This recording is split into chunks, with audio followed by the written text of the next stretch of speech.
இப்போ நம்ம எல்லாரோட லைஃப்ல நிறைய கஷ்டங்கள் அனுபவிச்சிருப்போம். எல்லாருக்குமே தோணும். நல்லவங்கலாம் ரொம்ப கஷ்டப்பட்டுட்டு இருக்காங்க. கெட்டவங்கலாம் சந்தோஷமா இருக்காங்க. அப்படின்ற மாரி ஒரு ஐடியாஸ்லாம் இருக்கும். அப்படிலாம் தோணும்.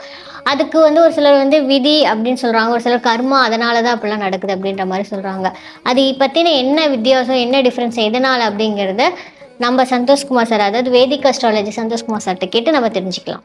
சார் இப்போ ஃபர்ஸ்ட்டு பார்த்தீங்கன்னா, விதின்னு சொல்றாங்க, கர்மான்னு சொல்றாங்க. இதுக்கு 2க்கும் பெரிய என்ன டிஃபரன்ஸ் இருக்கு சார்? இப்போ ஒரு சிலர் பார்த்தீங்கன்னா, கடவுள் நம்பிக்கை இல்லாதவங்கலாம் சொல்றாங்க, இதெல்லாம் சயின்டிஃபிக்கலா ஒரு சில விஷயங்கள் சொல்றாங்க. ஆனா, கடவுள் நம்பிக்கை உள்ளவங்க கடவுள் தான் அதெல்லாம் பண்றாங்க. இதுக்கும் கடவுளுக்கும் என்ன சார் சம்மந்தம் இருக்கு?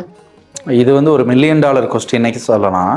ஸோ இந்த விதி கர்மா பற்றி டெஃபனிஷன்ஸ்குள்ளே போகிறதுக்கு முன்னாடி நம்ம நிறைய விஷயங்களை தெரிஞ்சுக்கணும்.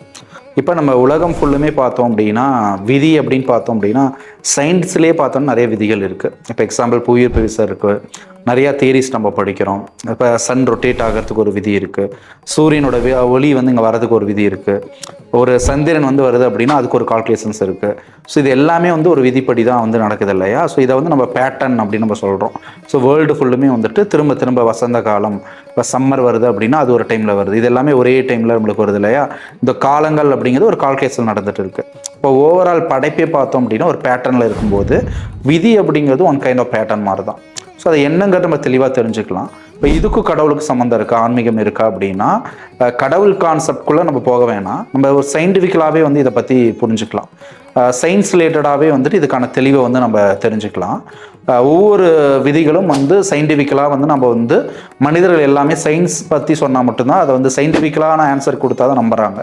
ஸோ மக்கள் இதையும் நம்ப முடியாதனால தான் அதை ஸ்பிரிச்சுவல் வேலை கொண்டு போய் அதுக்கான எக்ஸ்பிளேஷன்ஸ் கொடுக்குறாங்க.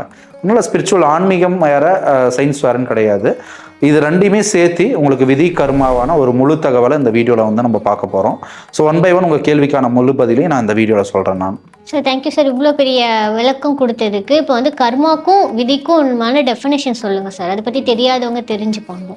இப்போ கர்மா பற்றி சொல்லணும் அப்படின்னா பல பிறவிகள் இருக்கிறத விட்டுடலாம். பொதுவாகவே ஒரு செயல் செஞ்சோம் அப்படின்னா அதுக்கு ஆப்போசிட் ரியாக்ஷன்ஸ் அப்படிங்கிறது இருக்குது. ஸோ இது சயின்டிஃபிக் லால நம்ம பார்க்குறோம். ஸோ கர்மாவுக்கு எப்படி சொல்கிறாங்க அப்படின்னா, நம்ம சிந்திக்கிற எண்ணங்கள், செயல்கள், நம்மளோட பேச்சு, ஸோ இது மூலம் அந்த கர்மா ஆக்டிவேட் ஆகுது அப்படின்னு சொல்கிறோம். இப்போ கோவமாக ஒரு விஷயத்தை நீங்கள் செய்கிறீங்க, ஸோ அதுக்கு ஒரு ரியாக்ஷன்ஸ் நடக்குது, அதுக்கான விளைவு நம்மளுக்கு கிடைக்குது. கரெக்டுங்களா? எக்ஸாம்பிளுக்கு ஒரு ஆஃபீஸ் வரோம், ஒரு சிஇஓட்ட ஒரு கோவமாக பேசுகிறோம் அப்படின்னா உடனே என்ன பண்ணிடுவாங்க, வேலையை விட்டு போன்னு சொல்லிட்டு அனுப்பிடுவாங்க. ஸோ இது கோவத்தோட ஒரு ரிசல்ட்டு. இப்போ அப்பா அம்மாவோட சண்டை போடுறோம். ஸோ சண்டை போடும்போது என்ன பண்ணுறோம், டக்குன்னு நம்ம சாப்பிடாமல் இருக்கலாம், இல்லை அவங்க சாப்பிடாமல் இருப்பாங்க, அந்த டேவே கொலாப்ஸ் ஆகுது. ஸோ இது எல்லாமே அந்த செயலுக்கான முடிவாக இருக்குது. ஸோ அந்த செயல் எங்கேருந்து உருவானுச்சு, நம்ம சிந்திக்கிற எண்ணங்கள் உருவாகுது. ஸோ அந்த எண்ணங்கள் எப்படி கிரியேட் ஆகுது அப்படின்னு பார்த்தோம்னா நம்ம அது ஆன்சர் நம்மளுக்கு கிடையாது. ஸோ அந்த இடத்துல நம்ம கோவப்பட்டனால தான் அந்த செயலே நடக்குது, அந்த எண்ணங்களில் தான் அந்த பேச்சும் உருவாகுது. ஸோ அந்த எண்ணங்கள், செயல்கள், பேச்சுக்கான முடிவு நம்ம ரியாலிட்டியில் பார்க்குறோம் இல்லையா? ஸோ அது லைவாக நம்ம பார்க்குறோம். ஆனால் சில விஷயங்கள் கொஞ்சம் நாட்கள் கழிச்சு தான் ரியாக்ட் ஆகும். ஸோ அதுதான் நம்ம கர்மாக்கான ரிசல்ட் அவுட்புட்டை தான் விதின்னு சொல்கிறோம். அப்போ நம்ம என்ன செய்யணும், செயல்கள், நம்ம என்ன சிந்திக்கிறோம், என்ன பேசுகிறோம், ஸோ அதுக்கான விளைவு அப்படிங்கிறது கண்டிப்பாக நடக்கும் அப்படிங்கிறத ஒரு பேட்டர்ன். ஸோ இதை நம்ம ஆன்மீக ரீதியில் பார்த்தோம் அப்படின்னா, கிரியேட்டர் கடவுள் அப்படிங்கிறவர் இந்த எல்லா பேட்டர்னையும் உருவாக்கியிருக்காரே தவிர அவர் இந்த விதியை கண்ட்ரோல் பண்ணலை. அவர் விதியை போட்டுட்டார். ஸோ இப்படி பண்ண இப்படி நடக்கும் அப்படின்னு சொல்லிட்டு போட்டுட்டார். அப்போ அதுக்கான விளைவை தான் நம்ம பார்க்குறோம். இப்போ புவியீர்ப்பு விசைன்னு ஒன்று இருக்குது அப்படின்னா, நம்ம கீழே நம்ம தரையில் நடக்கிறோம், இது பண்ணுறோம்னா வாழக்கூடியதே புவியீர்ப்பு விசை அப்படியே நம்ம வாழவே முடியாது, தரையிலேயே நம்ம இருக்க முடியாது இல்லையா? ஸோ அது மாதிரி இந்த பேட்டர்னையும் ஒரு கிரியேட்டர் உருவாக்கணும் தான் நம்ம ஆன்மீக ரீதியில் எடுத்துக்கலாம். சயின்டிஃபிக் ரீதியில் ஏன் இதுக்கெல்லாம் கிடையாது, இது பண்ணால் இது நடக்கும். அப்போ அதை நல்ல விஷயங்களுக்கு நல்ல செயல்கள் பண்ணிங்கன்னா நல்ல ஒரு விளைவையும், கெட்ட செயல்கள் பண்ணோம்னா கெட்ட இதையும் நம்ம பண்ணுறோம். இப்போ எக்ஸாம்பிளுக்கு ஒரு விதையை ஒரு மண்ணில் போடுறோம் அப்படின்னா அதில் சயின்டிஃபிக் ரூல் பிரகாரம் இந்த மண்ணில் இருக்கக்கூடிய சக்திகளை எடுத்துட்டு விதைக்குள்ளேயே அந்த இருப்போட தன்மை இருந்து அது ஒரு செடியாக வரணுங்கிறது தான் விதி. சப்போஸ் அந்த விதைக்கு நம்ம தண்ணி ஊற்றாமல் விட்டு அது சரியாக பராமரிக்கலை அப்படின்னா அந்த விதை ஒரு செடியாக வளரவே வளராது. ஸோ இதுதான் அந்த சயின்ஸு. அப்போ ஒரு விதை போட்டோம் அப்படின்னா அதுக்கான விளைவு அப்படின்னு ஒன்று இருக்கு இல்லையா? அப்போ நம்ம போடக்கூடிய கர்மா தான் விதை போடுற மாதிரி, அதுக்கான விளைவு தான் நம்ம பார்க்கக்கூடிய விதி. ஸோ இப்போ இந்த கர்மா நம்ம பல வகையாக பிரிக்கிறோம்.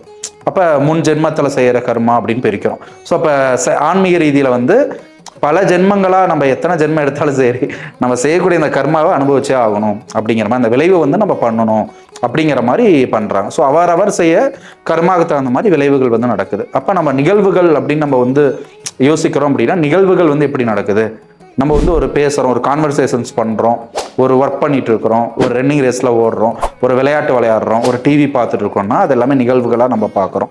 ஸோ இந்த நிகழ்வுகளில் என்னது காம்பினேஷன்ஸ் ஆஃப் ஒரு ஆர்குமெண்ட்ஸு, ஒரு 2 பேர் பேசிக்கிறதெல்லாம் நடக்குது. அப்போ ஒரு எண்ணங்கள் செயல்களோட இம்பேக்ட் தான் அது. அப்போ நிகழ்வுகள் அப்படிங்கிறது நம்ம எண்ணங்கள் சிந்திக்கும் போது வரக்கூடிய வெளிப்பாடாக தான் இருக்குது. அப்போ இது எல்லாமே சயின்டிஃபிக் பேட்டர்ன் பிரகாரம் நாம் என்ன சிந்திக்கிறோம், நம்ம என்ன செயல்படுறோம், நம்மளோட பேச்சு எப்படி இருக்குங்கிற விளைவுகளை நம்ம அனுபவிச்சே ஆகணுங்கிறது இயற்கையான ஒரு இது. ஸோ இதுதான் வந்து நம்ம கண்ட்ரோல் பண்ணுறதுக்கு பல ரிசிகல் சிதர்கள்லாம் நிறைய கண்டுபிடிச்சி சொல்கிறாங்க. பட் விதியை மாற்ற முடியுமா அப்படின்னா விதியை மாற்ற முடியாது. அதோட எக்ஸ்பீரியன்ஸை வந்து நம்ம சேஞ்ச் பண்ணலாம். சார் அடுத்து விதியும் கர்மாவும் எப்படி சார் கனெக்ட் ஆகுது? கர்மா தான் வந்து நம்ம சிந்திக்கிறது, பேசுறது இதுன்னு சொல்லிட்டு நம்ம நிறைய பார்த்தோம். இந்த கர்மாவோட ரிசல்ட் வந்து இப்போ கடந்த கால கர்மா வந்து நம்ம இந்த காலத்தில் விதியாக வந்து அனுபவிக்கிறோம். நம்ம நடக்கக்கூடிய சம்பவங்கள், நம்ம நல்லது நடக்குது, நம்ம செல்வ நிலையில் இருக்கோம், நம்மளுக்கு ஒரு யோகமாக வந்துட்டு ஒரு பெரிய ஒரு ஸ்டேட்டஸில் இருப்பாங்க. ஸோ இந்த உயர்வு தாழ்வு எதனால் ஏற்படுதுங்கிற கேள்விகள் யாருக்கும் வந்து கிடைக்கிறது இல்லை. இப்போ ஒருத்தர் பார்த்தோம் அப்படின்னா ஒரு பெரிய ஒரு பணக்கார குடும்பத்தில் பிறக்கிறாரு, ஆனால் அவர் எப்படி பிறக்காருன்னு தெரியாது. பட் அவர் அந்த பிறந்த வந்து சூழ்நிலையினால ஒரு டோட்டல் லைஃபே வித்தியாசமாக இருக்கும். எக்ஸாம்பிளுக்கு உலகத்திலே நம்பர் 1 ஒரு பணக்காரர் இருக்கார், டெஸ்லா இருக்காங்க, அனில் அம்பானி இருக்காங்க. ஸோ பெரிய பெரிய பணக்காரருக்கு ஒருத்தர் மகனாக பிறக்காருன்னா அவரோட லைஃப் எப்படி இருக்கும்? ஸோ அவர் விரும்புறது எல்லாமே கிடைக்கும், அவர் நினச்சா எதை வேணாலும் வாங்கலாம். ஸோ அவர் லைஃப் வந்து கம்ப்ளீட்டாக இதாக இருக்குது. அது இன்னொருத்தர் வந்து பிறக்கிறாரு, அவர் வந்து ஒரு புவர் ஃபேமிலியில் பிறக்கிறாரு. ஸோ அப்போ அவரோட வாழ்க்கை எப்படி இருக்கும்? ஸோ அவர் நினச்சது எதுவும் வாங்க முடியாது, ஒவ்வொரு டைமும் ஒரு ஸ்ட்ரகிள் பண்ணி தான் ஒரு விஷயத்தை வாங்குற மாதிரி இருக்கும். ஸோ இந்த வித்தியாசங்கள் எதனால் வருது அப்படிங்கிறதே ஒரு கேள்விக்குறியாக இருக்குது. ஒரு நார்மல் விலங்குகள் மாதிரி மனிதர்கள் கிடையாது இல்லையா? ஸோ ஒவ்வொருவரோட லைஃப்பும் வேறு. விலங்குகள் அப்படின்னா சாப்பிட்றது, தூங்குறது, இனப்பெருக்கத்தோடு முடிஞ்சிருது. பட் மனிதர்கள் அப்படி கிடையாது. நிறைய வந்து வேலைக்கு போகணும், சம்பாதிக்கணும், கஷ்டங்கள் இப்படி நிறையா இருக்குது. ஸோ இதுலேயே வந்துட்டு பார்த்தோம்னா ஒரு வித்தியாசத்தால் நீங்கள் வந்து பார்க்கலாம்.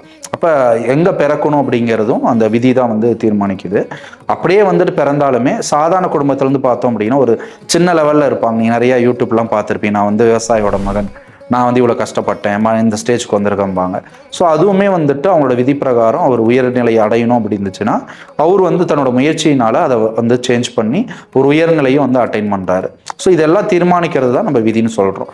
ஸோ நம்ம செய்த நல்ல வந்து ஒரு கர்மாங்கிறது அதை தான் நம்ம புண்ணியம் அப்படின்னு நம்ம சொல்கிறோம். நம்ம நல்ல கர்மா வந்து ஒரு நல்ல வாழ்க்கையை நம்மளுக்கு கொடுக்கும்.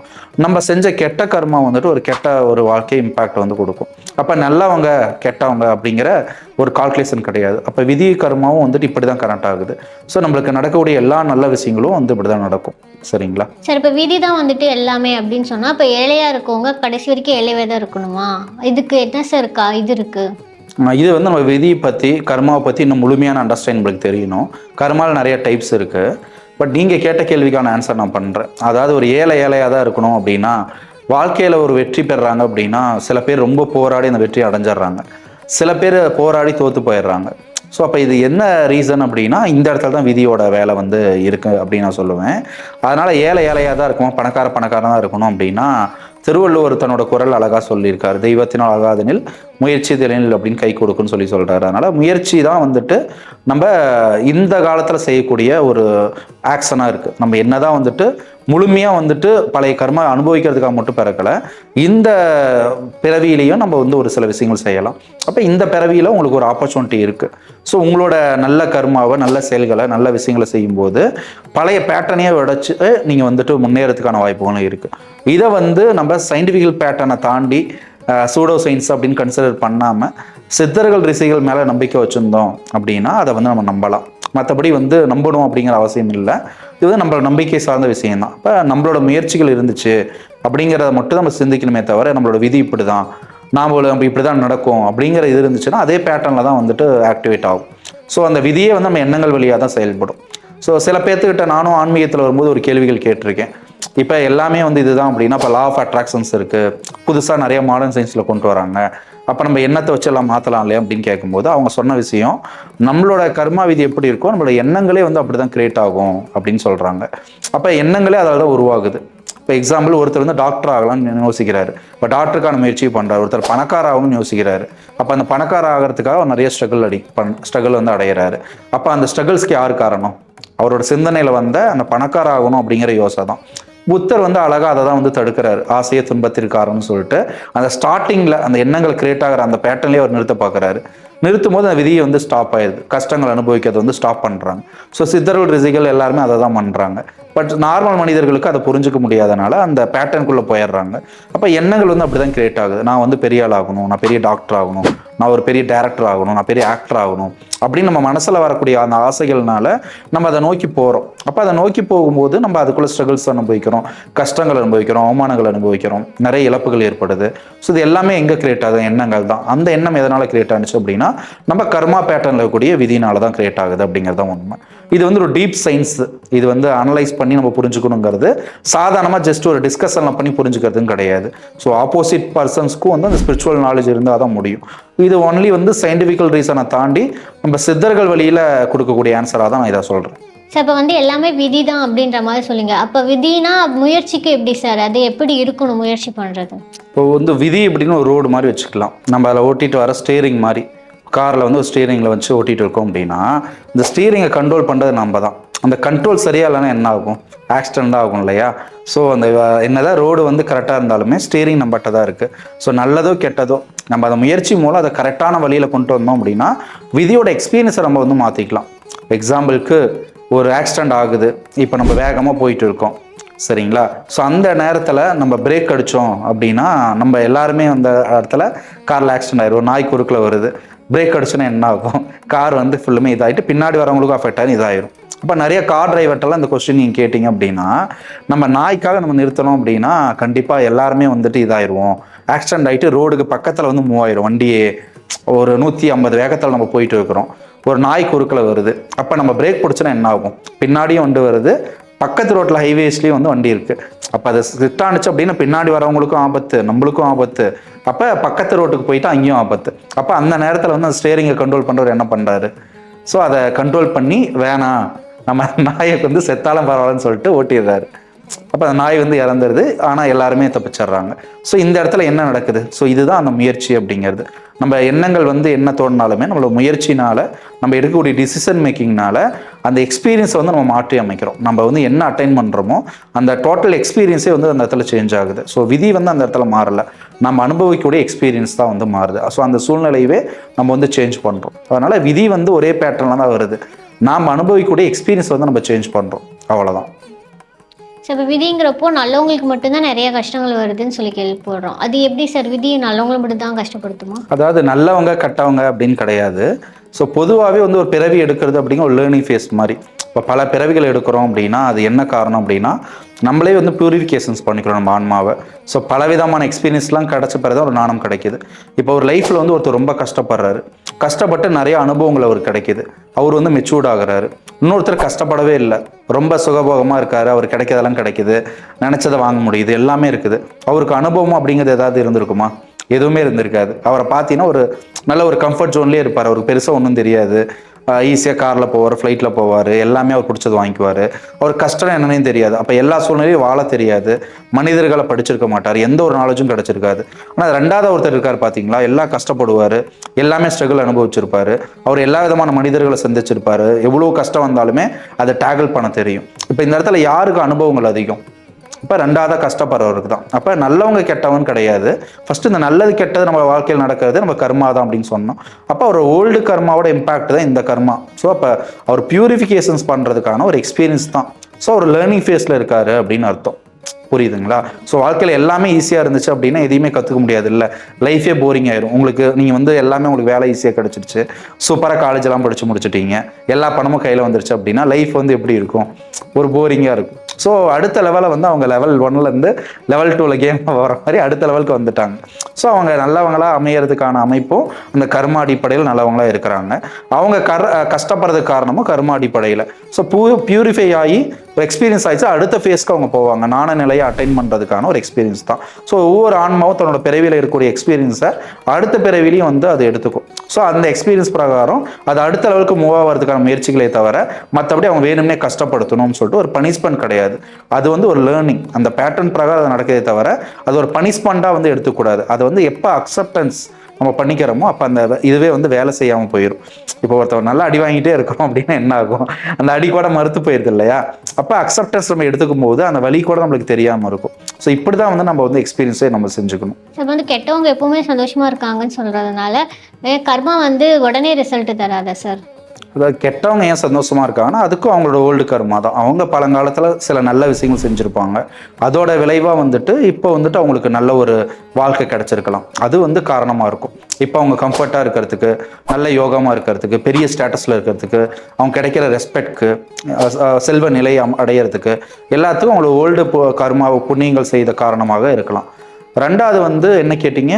உடனே ரிசல்ட் தராதான்னு கேட்டேன் சார். ஸோ ரெண்டாவதாக கேட்டது உடனே ரிசல்ட் தராதான்னு சொல்லிட்டு. ஸோ இது வந்து 3 டைப்பாக பிரிச்சுக்கலாம். இமீடியட்டாக ஒரு சில கர்மாக்கு ரிசல்ட் கிடைக்கும், சிலதுக்கு டிலேவாக கிடைக்கும், சிலதுக்கு நெக்ஸ்ட் பர்த் கிடைக்கும். ஸோ இது எல்லாத்துக்கும் வந்து ஒரு வித்தியாசங்கள் இருக்குது. ஸோ ஒரு பந்தை வந்து வேகமாக வந்து ஒரு செவரில் வந்து அடிக்கிறீங்க சரிங்களா. இப்போ நீங்கள் எவ்வளோ தூரத்தில் வந்து அடிக்கிறீங்களோ அந்த பந்து சீக்கிரம் உங்கள்கிட்ட கிடைக்கும். ரொம்ப லாங்கில் இருந்துட்டு அந்த பந்தை வந்து ஃபோர்ஸாக வந்து அடிக்கிறீங்க, அப்போ அந்த பந்து உங்களுக்கு ரிட்டர்ன் வரதுக்கு கொஞ்சம் டைம் எடுத்துக்கும். அப்போ சயின்டிஃபிக்கலாகவே உங்கள்கிட்ட ஆன்சர் இருக்குது.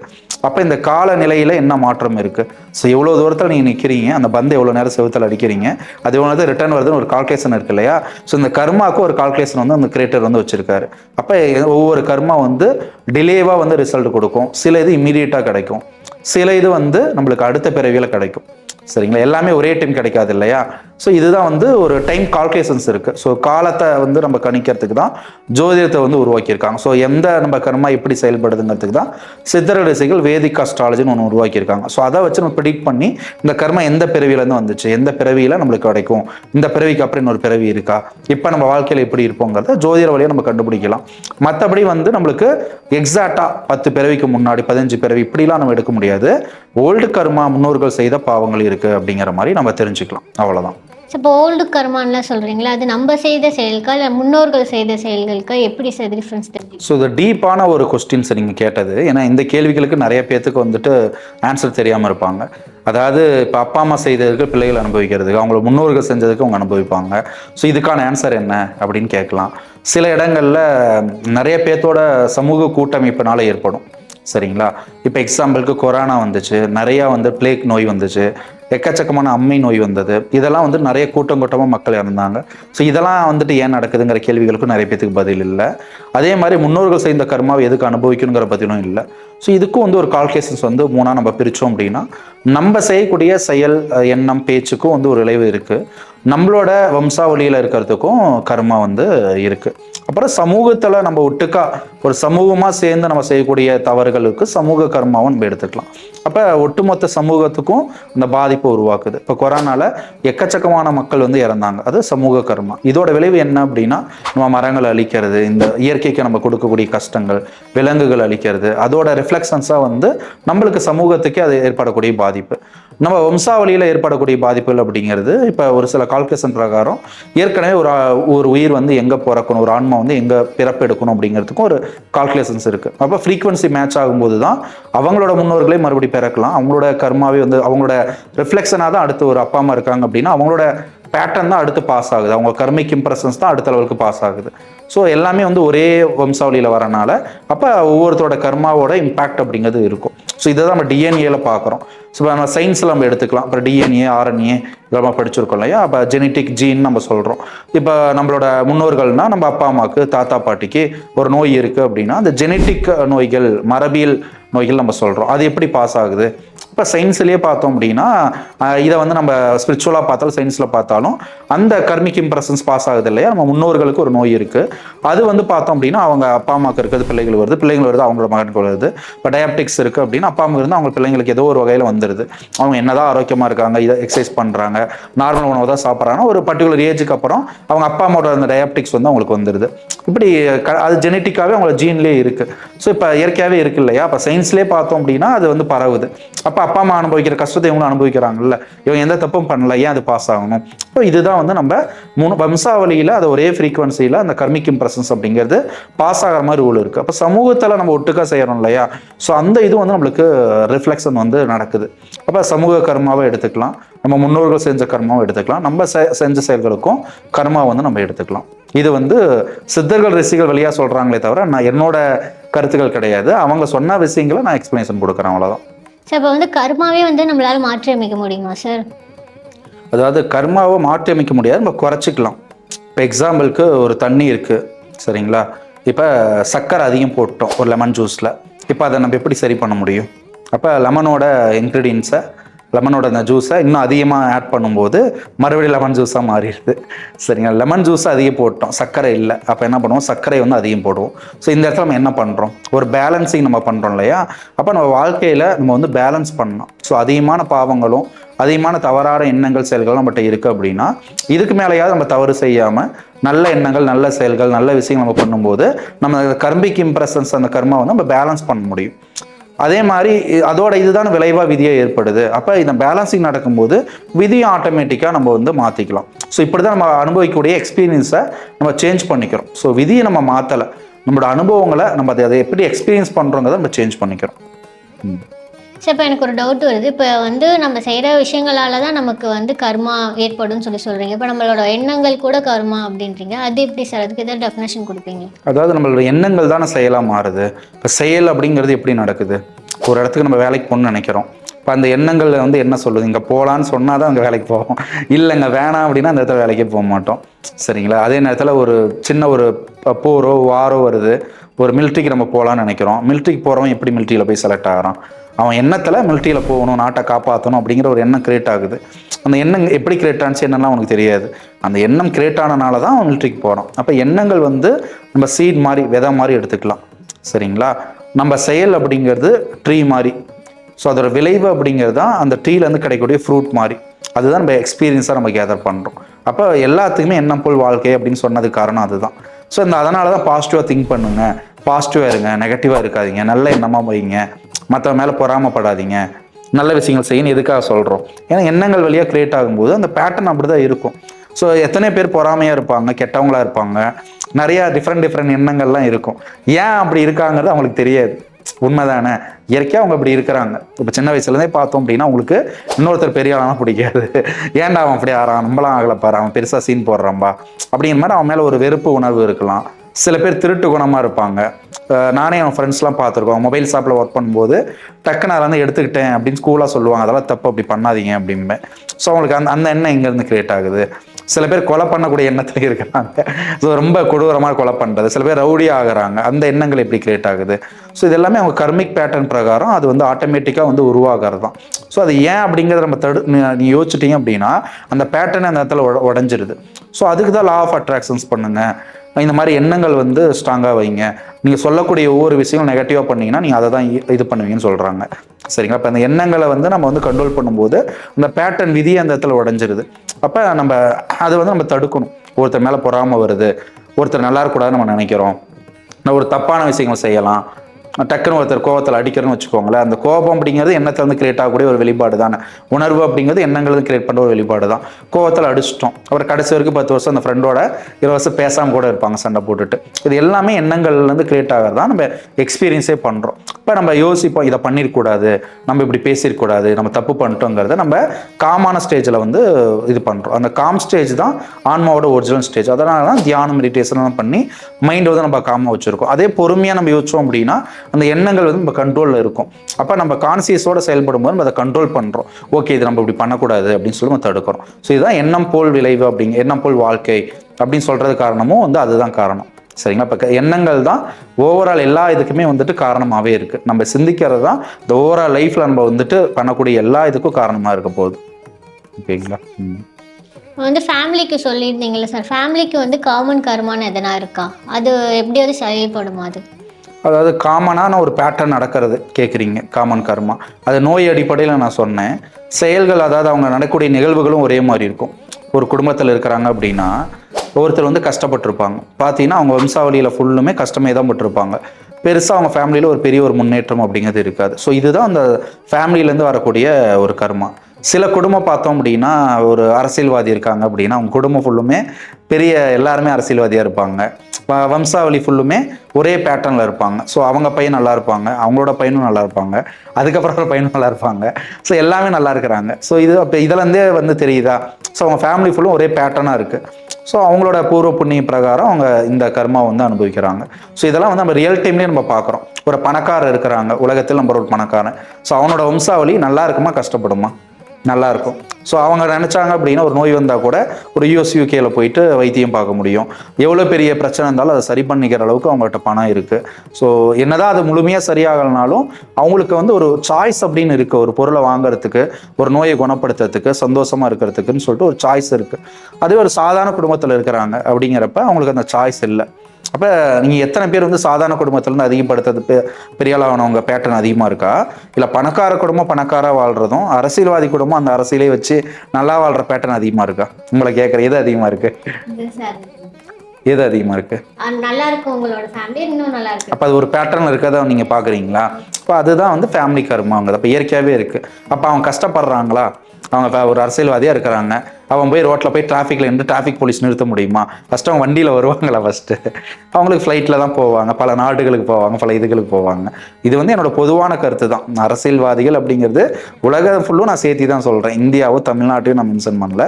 உலகத்தில் இருக்கக்கூடிய ஒரு அரசியல்வாதி குடும்பங்கிறது நல்லா இருக்குது, ஒரு பணக்கார குடும்பங்கிறது நல்லா இருக்குது. ஒரு ஜென்ரலான ஒரு விஷயத்தை வச்சு தான் நான் சொல்கிறேன், ஸ்பெசிஃபிக்காக நான் யாரையும் அதில் சொல்லலை. ஸோ அப்போ இதுதான் வந்து அதுக்கான ஆன்சர். அப்போ வழி வழியாக வந்துட்டு அவங்க நல்லா இருக்காங்க அப்படின்னா இப்போ ஃபேமிலியோட அந்த கர்மா வந்து இப்படி தான் வந்து செயல் வந்து நடக்குது. சார் இப்போ புண்ணியம், தானம், அப்புறம் மற்றவங்களுக்கு ஹெல்ப் பண்ணுறது அதெல்லாம் என்ன சார்? இப்போ நீங்கள் ரொம்ப காலத்துக்கு ராஜா காலத்துக்குலாம் போங்க, ஹரிச்சந்திரன் இருந்த காலம் போங்க, அவர் கர்ணனோட காலங்களுக்கு போங்க. ஸோ அதோட புராண கதைகள்லாம் கூட நீங்கள் படிச்சிருப்பீங்க.